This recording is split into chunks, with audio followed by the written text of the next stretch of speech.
आपने जो वीडियो साझा किया है वो प्रसिद्ध मधुराष्टकम है, जिसमें भगवान श्री कृष्ण की हर चेष्टा, उनके रूप और उनकी लीलाओं की मधुरता का वर्णन किया गया है।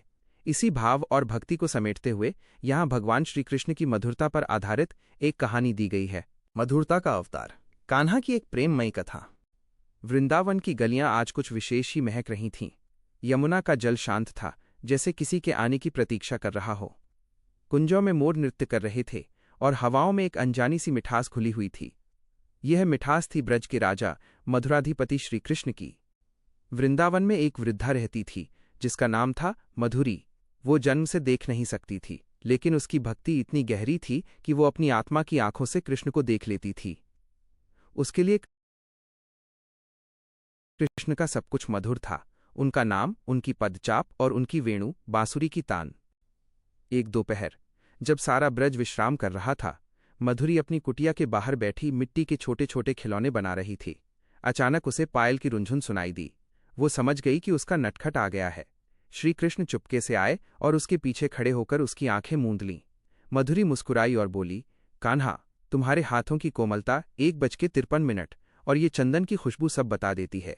तुम्हारे बिना मेरा सारा संसार अधूरा है। श्री कृष्ण उसके सामने बैठ गए। मधुरी ने कान्हा के चेहरे को छुआ। उसे उनके अधर, होंठ महसूस हुए जो हमेशा एक मंद मुस्कान से सजे रहते थे। 033। उसने उनके घुंघराले बालों और सिर पर सजे मोर पंख को महसूस किया। वो भावुक होकर कहने लगी, प्रभु, लोग कहते हैं कि आप द्वारका के राजा हैं, लेकिन मेरे लिए तो आपका चलना, बोलना और यहां तक कि आपका रूठना भी मधुर है। 105। कान्हा ने अपनी बांसुरी उठाई और एक ऐसी धुन छेड़ी कि पूरे वृंदावन की सृष्टि थम गई। 142। गायें चरना भूल गईं, यमुना की लहरें स्थिर हो गईं और गोपियां अपनी सुध बुध खोकर उस संगीत की ओर खिंची चली आईं। उस धुन में एक अजीब सा जादू था, वही मधुरता जिसका वर्णन मधुराष्टकम में है। मधुरी ने पूछा, कान्हा, सब कहते हैं कि आप सबको मोहित कर लेते हैं, पर आपकी इस मधुरता का रहस्य क्या है? श्री कृष्ण ने अत्यंत कोमल स्वर में उत्तर दिया, मधुरी, जो हृदय प्रेम से भरा होता है उसे पूरी सृष्टि मधुर ही दिखाई देती है। गोपी, ग्वाल, गावों, गायें और यहां तक कि यमुना का जल भी मधुर है, क्योंकि वे सब निस्वार्थ प्रेम से बंधे हैं। 604। दिन ढलने लगा था।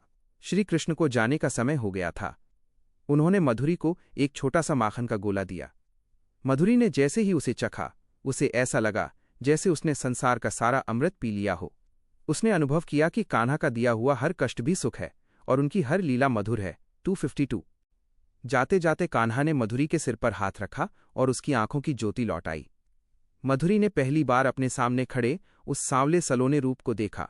पीतांबर पहने, हाथ में वेणु लिए और आंखों में करुणा लिए कृष्ण वास्तव में मधुराधिपति लग रहे थे।